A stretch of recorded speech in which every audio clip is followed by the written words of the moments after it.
We're going to take it in its entirety and then, of course, play out all the other updates for you immediately after. Good afternoon. Today I'm joined by Attorney General Ellison, Public Safety Commissioner Bob Jacobson, Minnesota Department of Corrections Commissioner Paul Snell. Thanks everybody for joining us again. We're now about 24 hours from the killing of Alex.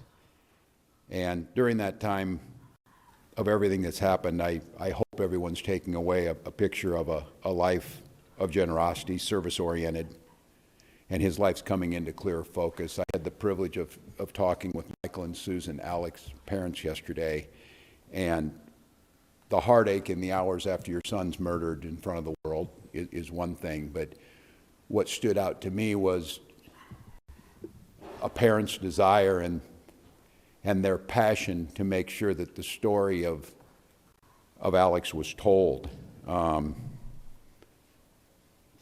Someone who went to work to care for veterans, someone who was a valued coworker, someone who relished and lived in this state in a big way, whether it was outdoor activities or being down there on the street as a First Amendment witness to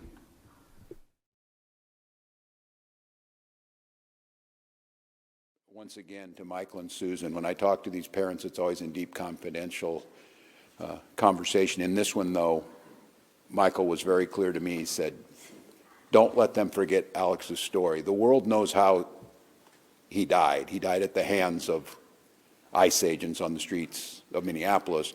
They want us to make sure we said how he lived. So to Michael and Susan, our deepest sympathies, but you have my commitment to continue to tell that story. So now we've got 2 Minnesotans dead. We didn't had time to start telling Renee's story of a poet and a mother and a bright spirit, and now we're telling Alex's story. So my question is, what's the plan, Donald Trump? What is the plan?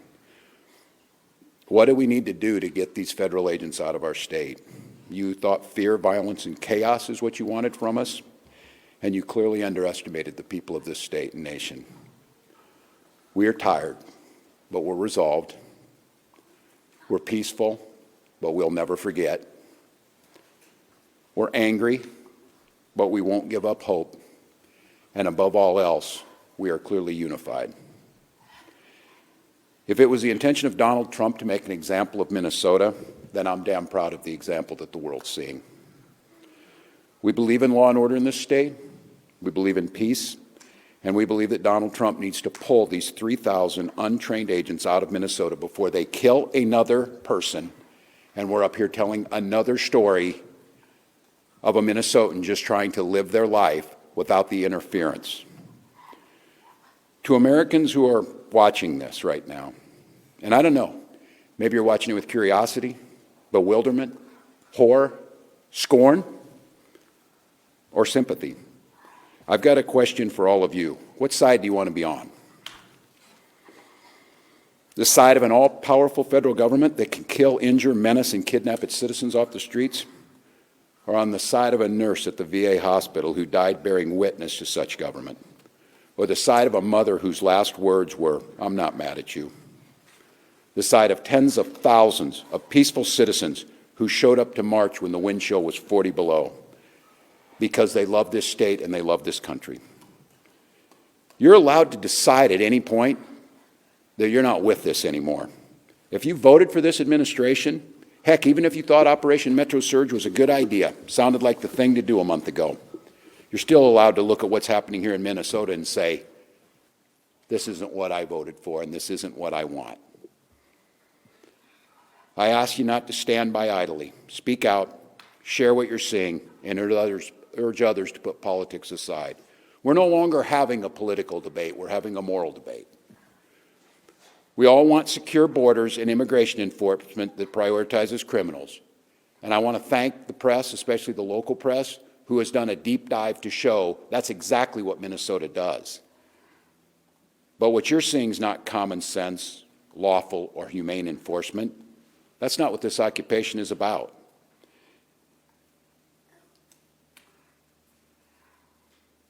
Let me say our conversation should not be about, and I know we get asked of what we're doing on there, how many state patrol or police or National Guard I can put on the street. This isn't about how many people I can put on the street. It's about how many of these people, these ICE agents and whoever else was thrown into this unholy mess, how many Donald Trump can get out of here. Minnesotans, you've won the hearts and minds of people across this country, and you've done it through your peaceful, resolved defense of your neighbors and the Constitution. So once again, Minnesotans, stay peaceful, stay safe. Change is coming, and we can feel it. But this fight still goes on, and I'm just glad today to be joined in person because it's someone who's been at the side of Minnesotans throughout this and through every other thing we've gone through over the last 7 years. Someone who we describe as the people's lawyer, someone who is fighting this battle for the Constitution, for the safety of Minnesotans in courts every single day. I want to give this over to Attorney General Keith Ellison to talk a little bit about what's going on with the state on some of the lawsuits and what our expectations are in the coming days. Attorney General. Thank you, Governor. Governor Walz, thank you for your excellent leadership during this very, very difficult time, this unprecedented time, Governor, because quite honestly, there's never been a deployment of immigration agents this size in the history of the United States. There have been times in American history where they've deported a lot of people, but a concentrated deployment of ICE agents in one state in one period of time is unprecedented. And therefore, there's no playbook. And therefore, nobody knows exactly how to deal with this situation, but it is unique and particularly puzzling given that Minnesota does not have the highest immigration in the United States, given that Minnesota has a very, very professional community of law enforcement professionals who are taking care of the safety of our state, given the fact that the Department of Corrections, pursuant to state law, hands over people who ICE is looking for and they have proper paperwork for. Given all of that, this is a very curious situation and would reasonably lead someone to ask why. So let me talk about Alex Pretti. Alex Pretti was a nurse at the VA. I happen to have a son who's 31 years old, who spent 5 years in the United States military as a combat medic. But toward the end of his deployment and the end of his service, he wanted to go into nursing, and so he did. And ended up getting an RN degree and works in the healthcare system here in Minnesota. And when he was at work today and last night, he said, look, my colleagues were crying and in tears, and they took this hit to one of their own very personally. And he said, I did too. He said, I didn't find myself shedding tears, but I could have, because I just was brokenhearted, because I know the service that he and the love and compassion he puts into taking care of the people he took care of at the VA. An intensive care nurse, kind, compassionate person to friend and family, described by coworkers as the first person who would jump in to help. He was our neighbor, and he should still be with us right now. So let me just note that Superintendent Drew Evans of the BCA, another exemplary professional in our state, he is the BCA is the state's investigative agency, and it is their job to investigate crime. They have a specialized unit to investigate the use of force cases. They arrived on site after the shooting and were refused access. They then secured a judicial warrant, a warrant signed by a judge, which has never been needed before, and were still refused access. This is uncharted territory. Now, friends, this comes at the tail end of other offenses, like a shooting in North Minneapolis and another homicide in South Minneapolis, Renee Nicole Good, where they also were denied access to the scene, and investigators are, to this moment, still being denied access to the investigative file. This is not a rash decision for us to go to court and to seek a temporary restraining order from a judge to preserve evidence and prevent the destruction of evidence. I don't care if you're conservative, liberal, or whatever, but you should at least be in favor of conserving evidence in a homicide.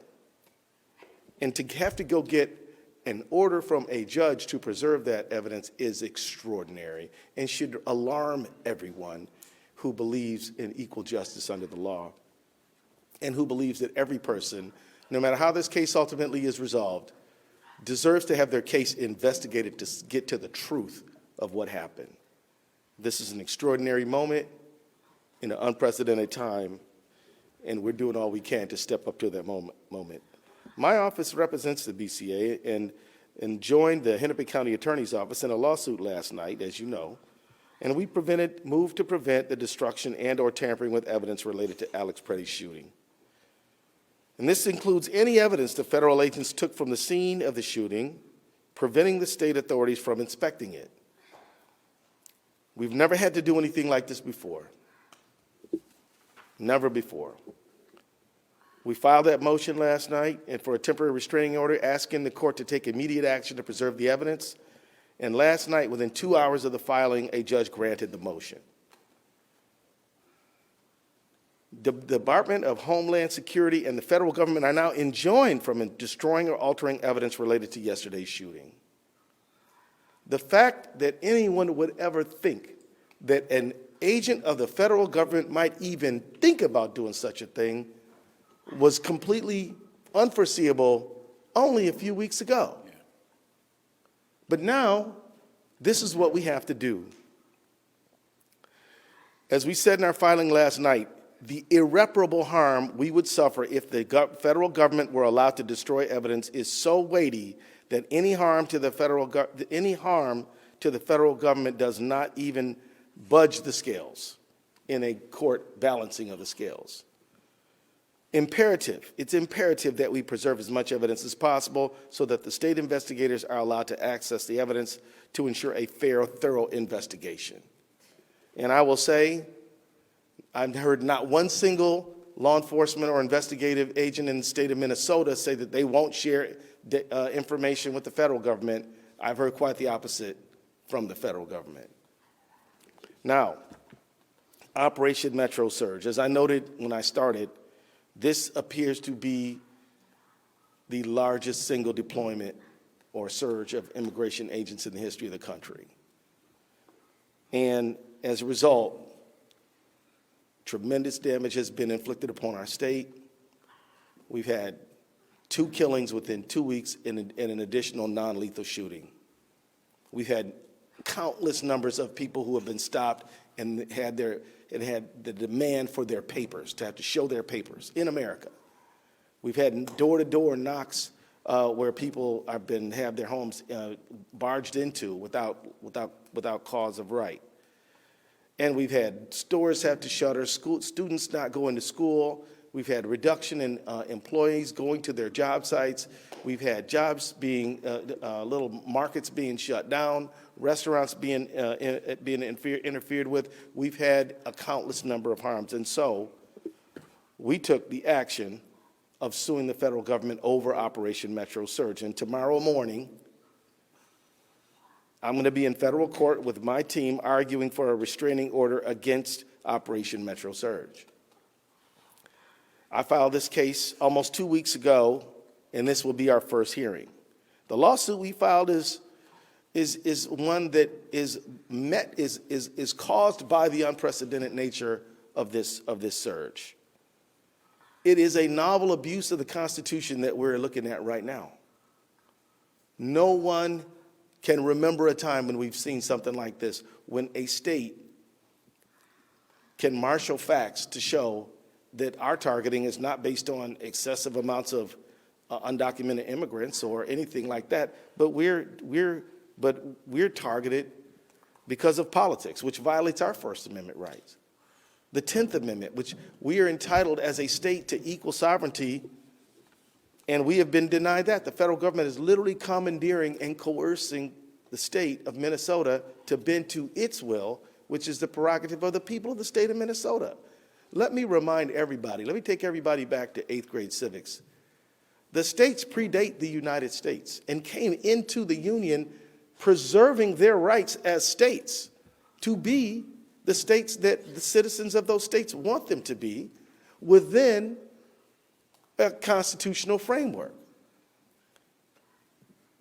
It is at the fundamental, it is in the DNA of American history that the federal government cannot trample over the prerogatives of the state.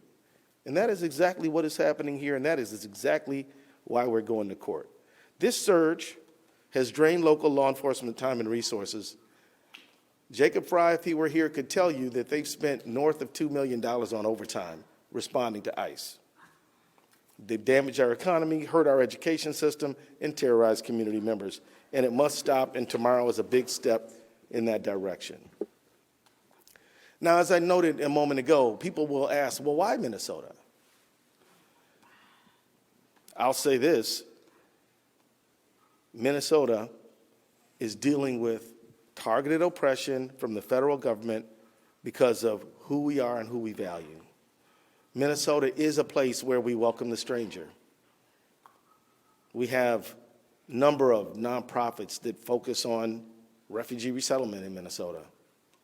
Minnesota is a place where we take care of the vulnerable among us. We're a state that just passed paid family leave. We're a state that believes in feeding our kids who are in school, and we're a state that believes that Minnesota is a great place to live for everyone, no matter where you were born. Of course, we obey all laws, but we still believe that immigration is not a sin.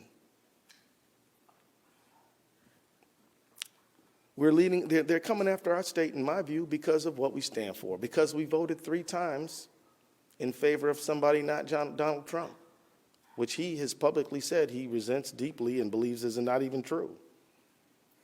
I can tell you it's not about fraud. Because if he sent people who understand forensic accounting, we'd be having a different conversation. But he's sending armed, masked men. This is a pretext, and it's not supported by the facts at all, which has brought us to court challenging the justification that the president has offered. For those watching around the country, I would submit to you that just as Portland and Chicago and LA were precursors to Minneapolis, Minneapolis is a precursor to a whole lot of other places that they have their eye on right here, right now, including Maine and several other states. If we don't stop this behavior here, it will only expand, and it won't be good for anyone in our country. Minnesota is staying strong, and I want to join Governor Walz in my just pride in being a Minnesotan. No football game victory could ever make me feel as good about our state as I do about people standing up, helping their neighbors, engaging in mutual aid, giving each other rides different places, making sure that there's enough groceries, protesting, using their First Amendment rights. This state has a lot of spirit. And Minnesota nice is a real thing. I wasn't fortunate enough to be born in Minnesota. I was born and grew up in Michigan. And I can tell you that this state has a lot of nice people. It really does. And a lot of people who believe in taking care of their neighbor and welcoming the stranger. And as we see right now, resisting tyranny. So I just want to say that as the courage of protesters and others who are helping their neighbors is so evident on the streets of this great state of ours, we at the Attorney General's office and in Minnesota state government can do no less than match the courage you have already shown. And we will not back down, we won't blink, we won't bow. We will stand firmly on our constitutional rights and in favor of Minnesotans. We will do that in the ballot box, at the courts. We will do that in the streets in a peaceful, legal, First Amendment protected way. And we will do it in a multitude of ways. But one thing we will not do is we will not back down and we will not bend. And so let me wrap up by saying this. We will never forget Alex Pretti. We will never forget Renee Nicole Good. And we will never forget any of the Minnesotans who have suffered so unjustifiably in this time. Minnesota is a great place. That is why I believe we've been targeted. But it's not going to work. And we'll be in court tomorrow arguing for the rights of every Minnesotan to stand up and be the generous, courageous people that we are. Thank you. Thank you, Attorney General. We'll be glad to take some questions, folks. Tom?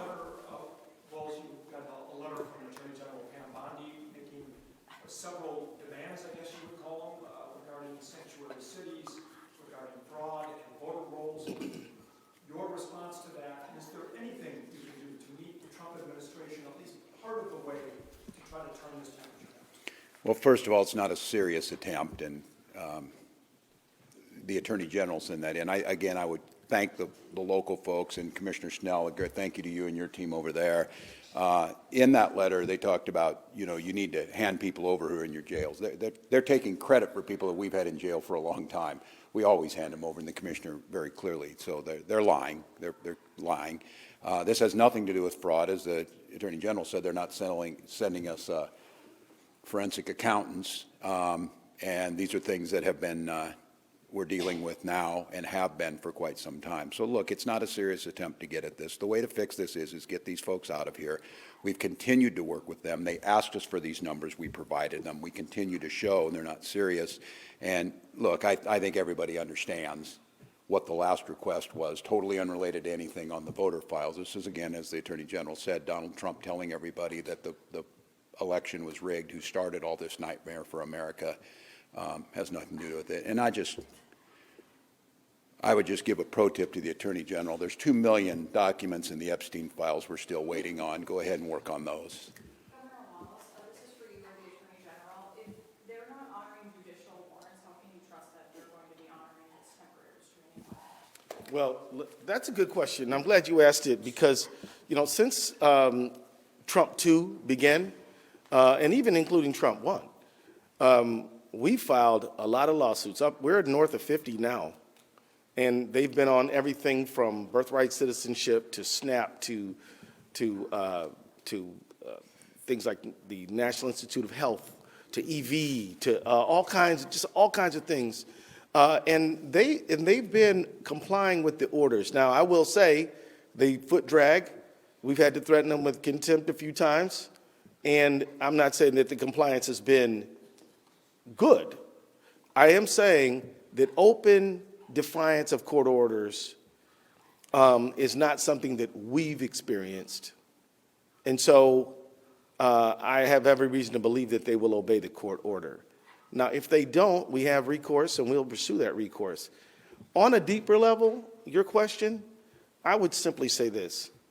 Just because they may not do the right thing does not absolve us of the responsibility of doing the right thing. We're going to seek legal recourse, and if they disobey a court order, then that's on them. But we're going to seek those orders, and we're going to insist that they be followed. Local sheriffs have said they lack the legal authority to arm ICE detainers, and that's something that Attorney General Ellison has said as well. They lack the authority to administer the law. Is that an authority you could just give them? Paul, you want to talk about that?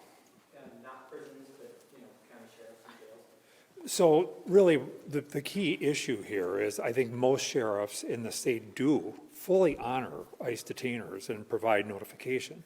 The issue becomes when they have a lawful reason to be released, bail, released by judicial order. The jail cannot hold that person beyond that point in time. That's the fundamental issue. There is not a lack of cooperation. There is just some legal boundaries. We've had some conversations with ICE about this. We think that there may be some things that could be worked out, but I don't think that's the core issue that we're really dealing with here. Can I simply say that it puts Minnesota in a very difficult position? Because if such a person were held beyond a period of time when the state court has the authority to hold them, then the state court is exposing itself to liability. So ICE just has to show up and do its job. That's the fundamental question here. And that's the fundamental argument they keep making. We cooperate. We don't do their job. You saw it this week with rural, conservative Cottonwood County. Sheriff had someone, told them this person's time is done. We can't just hold them indefinitely. It's against the law. So we're going to release this guy. Come and get him. They're too busy up here doing what they did yesterday to go pick up someone who actually should be removed from this country. And I don't know how many times they try and confuse the people across this country. It's their job to do immigrations and customs enforcement. It's law enforcement's job to do law enforcement in Minnesota. They are not doing immigration enforcement, saying we should be doing that, while they're apparently now trying to do extrajudicial law enforcement on our streets. So this is a red herring. It's untrue. The Attorney General of the United States put falsehoods into a letter she sends to me that we are doing what's asked of us, but we're not going to do your job for you. We have other things we need to do. Attorney General, how concerned are you, getting back to the evidence in front of you, Right.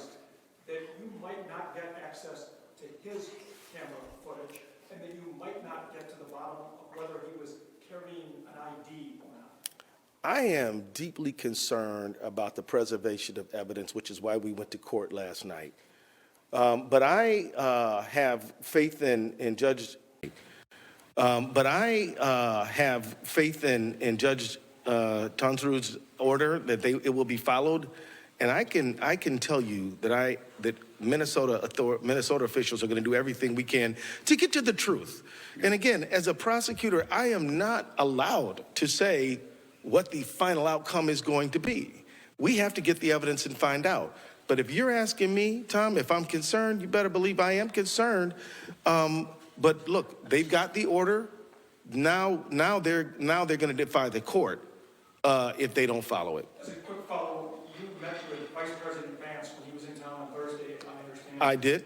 Can you tell us about what the tenor of that meeting was? His goal was to turn down the temperature. 2 days later, there was the shoot. Well, I guess it didn't work, huh? Yeah. I mean, here's the thing. Governor Walz and I were in Congress together for 12 years before both of us went to go serve in the state government. We're used to talking to these folks. Why not see if there's something that can be arrived at?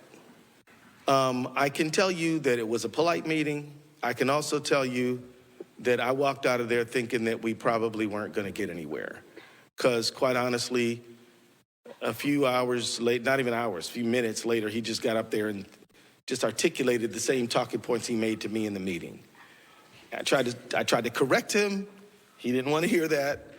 And so I'm like, well, welcome to Minnesota. Thank you very much. You both of us have things to do. So see you later. And I left. It was cordial enough, but it was not fruitful. But look, I just think that, and I'm sure the governor agrees, if you can try to talk to somebody sensibly, we do. But that one didn't get where we had hoped. Let's do one more opinion. Yeah, Lauren really quick from the Washington Post. Do you know if the federal agents who were directly around Freddie during the time of the shooting are still out on the street in Twin Cities or anywhere else in Minnesota? Any of them? Don't know. Don't know. They don't talk to us.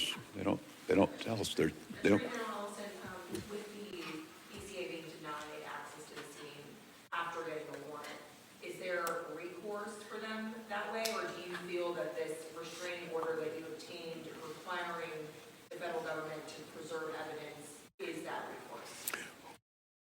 So there are certain legal strategy decisions that I'm not at liberty to just go on about in a meeting like this one. What I can tell you is that both the warrant and the TRO are evidence of our resolve. And we are going to get to the truth of what happened to Mr. Alex Pretti and to the truth of what happened to Renee Good. And that's what we're pledging. And we're going to use every legal means to do that. So I can't tell you, I'm not at liberty to tell you what you're asking me, but I am here to assure the public and who's listening that we are going to get to the truth of this matter, and we won't be deterred and we won't be denied. Just a quick one for Jameson. We did see BCA agents at the shooting scene this morning. Can you confirm what they were doing there? Absolutely. The question is about whether or not the BCA agents were on the scene of the shooting this morning, and they were, continuing to collect evidence that they've seen. They're also doing some canvassing of the neighborhoods. I don't want to get into any more of the investigative process in this, but at the BCA, we are going to continue to investigate this shooting based on whatever evidence we're able to get, and we appreciate the Attorney General assisting us with the temporary restraining order to make sure that the federal government is retaining evidence that will be available, we would assume, to us at a later time. But the investigation will not pause. We are continuing to work on anything and everything that we possibly can. I'm just going to close. I'm going to close with one thing that I promised the parents with Michael and Susan. And I speak to all Americans on this over these last 24 hours, what you saw. You're now knowing more about this young man. Beloved by his family, accomplished ICU nurse, skillful in ability to work with veterans, someone who's beloved by community, no criminal record, lawful firearms owner. And you know what you saw. And then you heard the most powerful people in the world, certainly in this country, President, Vice President, Greg Bovino, Kristi Noem, narrate to you what you were looking at, that this was a domestic terrorist, crazed, running at law enforcement with the intent to kill massive numbers of them, sullying his name within minutes of this event happening, and then closing the crime scene, sweeping away the evidence, defying a court order, and not allowing anyone to look at it. I don't care if you are conservative and you are flying a Donald Trump flag, you're a libertarian, don't tread on me, you're a democratic socialist of America. This is an inflection point, America. If we cannot all agree that the smearing of an American citizen and besmirching everything they stood for and asking us not to believe what we saw, I don't know what else to tell you. This has to be the moment. Your government, here in Minnesota, I've made it clear, I'm accountable for things that happen here, and I will take responsibility for that. Someone has to be accountable. Someone has to hold the final decision on this. And sitting behind a keyboard at 2 a.m. and besmirching a VA nurse and a son and a coworker and a friend is despicable beyond all description. This is not, we need to see both sides. This is not, we need to wait for this. This is basic human decency. And at this point in time, I'm just asking, try for a moment to set aside the political side of it and go back and ground in the humanity of this.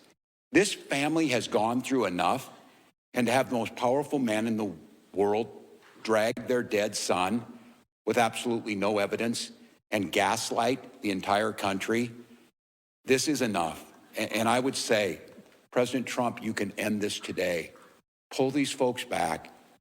Do humane, focused, effective immigration control. You've got the support of all of us to do that. Let our law enforcement continue to do what they do, making Minnesota one of the safest states in the country, one of the best places to live. Allow our children to go back to school. We have got children in Minnesota hiding in their houses, afraid to go outside. Many of us grew up reading that story of Anne Frank. Somebody's going to write that children's story about Minnesota. And there's one person who can end this now. And I'll go back to it again. Please show some decency, pull these folks out, reset this situation, and allow us to do the job that the Attorney General, myself, were elected to do, protect the people of Minnesota and carry out the laws of Minnesota. We'll be back with you when we get more information. All right, you're just listening in there to Minnesota Governor Tim Walz speaking to the meeting after this deadly CBP shooting in Minneapolis, and the governor there speaking directly to the President Donald Trump saying, quote, "What is your plan?" Tim Walz said he did speak with the 37-year-old, the late Alex Pretti, his parents, saying they are heartbroken about this, saying this is not a political debate anymore, just a moral debate. You also heard some of the nuts and bolts from Minnesota Attorney General Keith Ellison saying that there was a warrant filed there as a federal judge issued an order blocking the Trump administration from destroying or altering evidence relating to that scene there in Minneapolis over the weekend. And you are looking live at different pictures there on the ground as thousands are out on the street already, sub-zero temperatures, as Democrats demanding federal immigration officers leave Minnesota after that U.S. Border Patrol agent fatally shot a man in Minneapolis, set off clashes with protesters who poured into the frigid streets in a city already shaken by another deadly shooting weeks earlier, some 2 in 17 days. The latest shooting also sparked a legal fight to control the investigation and renewed calls by state and city officials for an end to the surge that has swept across Minneapolis and surrounding cities. Federal officials, of course, say agents fired defensively Saturday morning when Alex Pretti, a 37-year-old intensive care unit nurse, stepped into a confrontation between an immigration officer and a woman on the street. Officers say Pretti was armed, but no bystander videos appeared to show him holding a weapon. So you can see thousands of people there in downtown Minneapolis, the westernmost metro of those Twin Cities. And this is also a live picture on the ground. Let's give you a sense. We're going to take you out to Greg Bavino, the Border Patrol commander, just a little bit, but let's listen in here briefly to the scene there in the Twin Cities. This will strike Minneapolis.